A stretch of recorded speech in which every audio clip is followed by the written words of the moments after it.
Paul Walker single-handedly crafted and shaped the car culture scene how it is today. What's going on, guys? DGWhipZ here. Today we're going to be talking about Paul Walker, his legacy, and why his character was so important in the car scene, and how he really affected and shaped the JDM culture and everything how it is today, and how it really wouldn't be the same without his legacy and the movies and Fast and Furious and everything, and really just taking a deep dive into what happened and how it influenced everything. So yeah, if you're like me, you grew up as either a kid or a teenager, and you saw the first Fast and Furious and the second movie, third movie.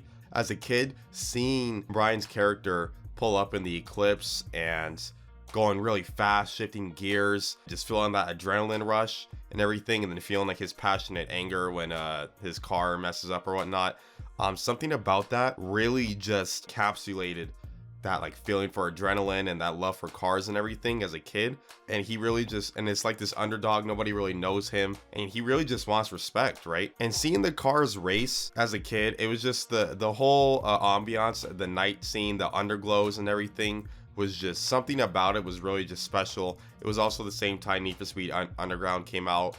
The underglows, or the neon, it was like a iridescent neon at the time. All the lighting and everything was just really cool. It just really had that nighttime vibe. By the way, speaking of underglows, if you guys need underglows for the cheap, for the low, you can check out DGWhipZ.com. I have LED underglows, easy to install. You can also connect to it with your phone with Bluetooth, and you can go through thousands of color options and variations of lighting and everything. You can use code 15 off right now to get it even cheaper. But enough promotion, guys. Let's get back into the video. Paul Walker and Brian, his character was really relatable because he wasn't exactly charismatic in his sense. He kind of was just a normal dude, and he really just found a love and passion for cars and going fast and everything. I think we all were able to relate to that. He also was chasing a girl and everything, and I'm sure we all can relate to that as well. A lot of the men especially really just related to that underdog, ambitious character, and getting to see his character development throughout all the movies is really cool. Any car Paul Walker drove, it just became an instant icon. The Eclipse, the Supra, the R34,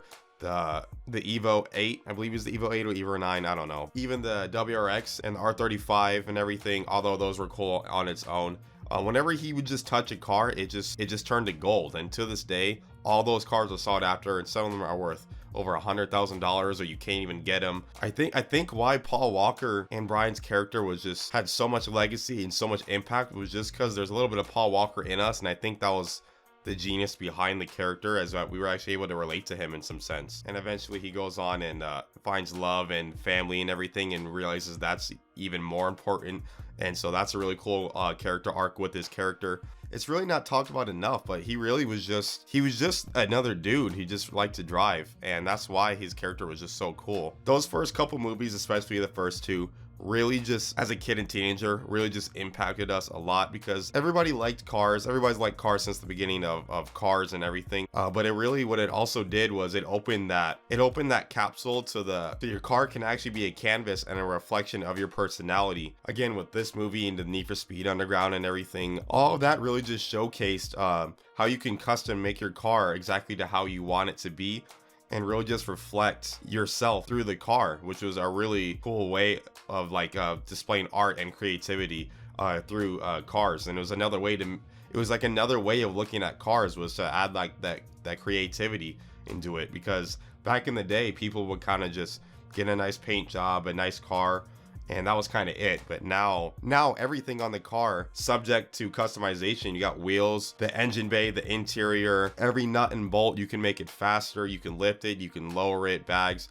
There's so much now you can do, and it's just a true a canvas now. And I truly think, especially with the iconic cars like the Skyline and Supra and everything, Paul Walker really helped shape that culture into how the car culture is today. And his legacy is always going to live on, and even on a subconscious level, I think those movies and everything and his character really helped shape how we view cars and why we have such a love and passion for them. The only thing I really disliked was how they kept making movies after he passed away, because I really feel like it was kind of disrespectful how they ended it on 7. Was on such a good note. Excuse me, I'm kind of losing my voice right now. It was on a good note. I feel like they really ended it perfectly with sending him off and the See You Again song and everything. I felt like it was a really beautiful ending to his legacy, and seeing him drive off into the sunset was kind of just perfect. It was really emotional and it really hit. But when they kept making movies after that, I feel like it really just took away from that moment. It also was kind of disrespectful to Paul Walker to keep trying to money grab from that franchise when he created that franchise. Was really the franchise because of him.